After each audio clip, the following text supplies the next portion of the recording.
नमस्कार, स्वागत है आपका राजनीति विद्यार्थी के साथ। देश में राजनीति शुरू हो चुकी है।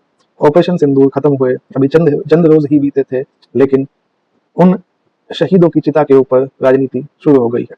सत्तारूढ़ दल ने तिरंगा यात्रा निकालने की घोषणा कर दी है, यानी जिसका मतलब है कि हमारे शहीदों की लाशों पर राजनीति।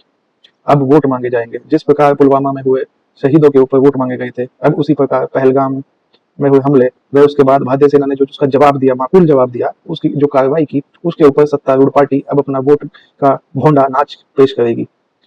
यह बेहद ही दुखद है कि इस प्रकार की चीजें हमारे समाज में हो रही हैं और उसका समर्थन एक बड़े वर्ग द्वारा किया जा रहा है। यह घटनाएं दिखाती हैं कि सामाजिक तौर पर हमारा विवेक व हमारा चित्त कितना नीचे जा चुका है, जो हम मौत पर भी वोट मांगने से नहीं चूकते। क्या इस प्रकार की चीजें एक सभ्य समाज में या सभ्य माहौल में होनी चाहिए? बिल्कुल नहीं। अधिकांश लोगों की राय यही होगी। मैं मान सकता हूं कि आप सब मेरी बात से सहमत होंगे, लेकिन सत्तारूढ़ दल कोई भी मौका नहीं छोड़ना चाहेगी कि बिहार के चुनाव में इन चीजों का लाभ उठाया जा सके। बिहार के चुनाव कुछ महीने ही दूर है।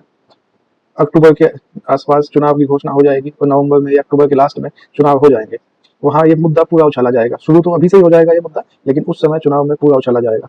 पर सवाल अभी भी वही है, क्या जिन आतंकियों ने पहलगाम में हमला किया, हम उनको पकड़ पाए हैं या उनको मौत के घाट उतार पाए हैं? जवाब है नहीं। वे आतंकी अभी भी पहुंच से बाहर है। तो आखिर वो गए कहाँ? इसकी जानकारी ना तो सरकार ने दी है, ना ही सरकार से जुड़े किसी नुमाइंदे ने दी है। फिर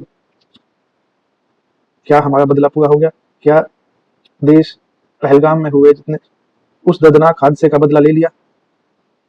सरकार के हिसाब से हो सकता है कि बदला पूरा हो गया हो, लेकिन जब तक वे दरिंदे उस घटना को अंजाम देने वाले आतंकी पकड़े या मारे नहीं जाएंगे, इस घटना के साथ न्याय नहीं हो पाएगा। वह ना ही उन परिवारों को न्याय मिल पाएगा जिनके अपने उस घटना में मारे गए।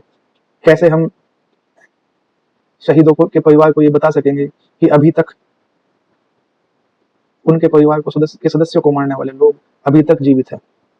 और हमारी सब राजनीतिक पार्टियां तिरंगा यात्रा या किसी भी प्रकार की वोट मांगने वाली यात्राएं शुरू कर चुकी है। अगले 10 दिन तक ये यात्रा चलती रहेंगी। वह ये यात्रा जिन परिवारों से लोग शहीद हुए हैं, उनके मन में एक चोट जरूर पहुंचाएगी। यह चोट कि क्या हमारे परिवार के द्वारा दी गई शहादत इनके लिए सिर्फ एक वोट का जरिया मात्र है? आप इस पर अपने विचार रख सकते हैं। धन्यवाद।